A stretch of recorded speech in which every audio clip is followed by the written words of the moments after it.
आपके चैनल के माध्यम से समस्त देशवासियों को बताना चाहते हैं, हमारे भारतवर्ष में ही नहीं पूरे वर्ल्ड में, पूरे विश्व में ये जो महामारी कोरोना नाम से आई, उसके अंदर में बहुत से लोगों ने अपने लोगों को खो दिया।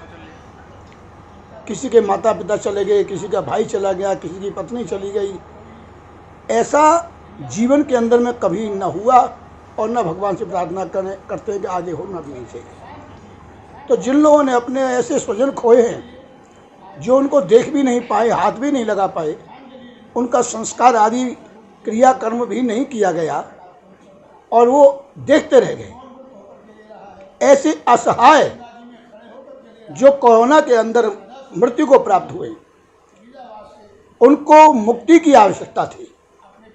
हमारा धर्मशास्त्र कहता है जब तक पुत्र पौत्रिक, जब तक क्रियाकर्म नहीं करता और तो दैहिक कर्म नहीं करता है, दशगात कर्म नहीं करता है, तब तक वो जीव भटकता है, उसकी मुक्ति नहीं होती।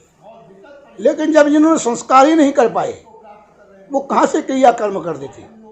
तो आज आप जैसे कुछ पत्रकारों ने देश को जागृत किया और सबकी ये भावना थी सर्वधर्म के लोगों को एकत्रित किया जाए, और इसके साथ साथ आज ये प्रार्थना की जाए कि उन व्यक्तियों की जो आत्मा भटक रही है या जिनका संस्कार किसी प्रकार से नहीं हो पाया है, वो भगवान की शरण में जाने के लिए इस विधि के द्वारा भगवान को अपनी शरण में ले।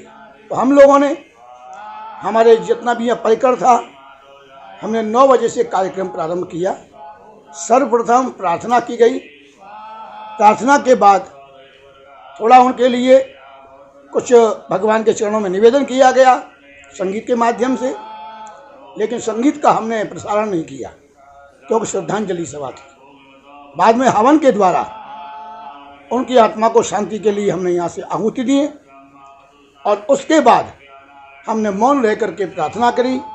सामूहिक रूप में सर्वे भवन्तु सुखिनः, सर्वे सन्तु निरामया, सर्वे भद्राणि पश्यन्तु माँ कश्चित् दुःखभाग् भवेत्। हे परमपिता परमात्मा, जो जीव संसार के अंदर में जा चुके हैं कोरोना के अंतर्गत, या जो नाना प्रकार की अन्य बीमारियां जो आने मुंह फाड़े खड़ी हुई हैं, उनसे हमारा किसी प्रकार से देश का अहित न हो। हमारे देशवासी आरोग्यवान रहे, समृद्धिशाली रहें, सशक्तिवान रहें।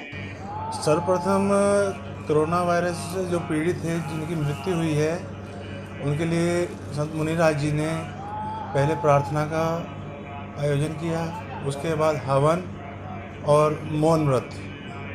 तो कैसा लगा 10 कोरोना पीड़ितों को याद करते हुए? देखिए, ये जो किया गया है, ये उन दिव्यांग आत्मा को शांति के लिए किया गया है जिनकी मृत्यु कोरोना काल में हुई है या जो पीड़ित हैं उनके लिए। क्या नाम है? मेरा नाम वनीता वर्मा है। वनीता जी, क्या कहना चाहेंगे आज कोरोना से अपनी जान गंवा चुकी? भगवान उनकी आत्मा को शांति दे। हमने भी अपने घर का खोया है, तो बस यही है कि भगवान उनकी आत्मा को शांति दे।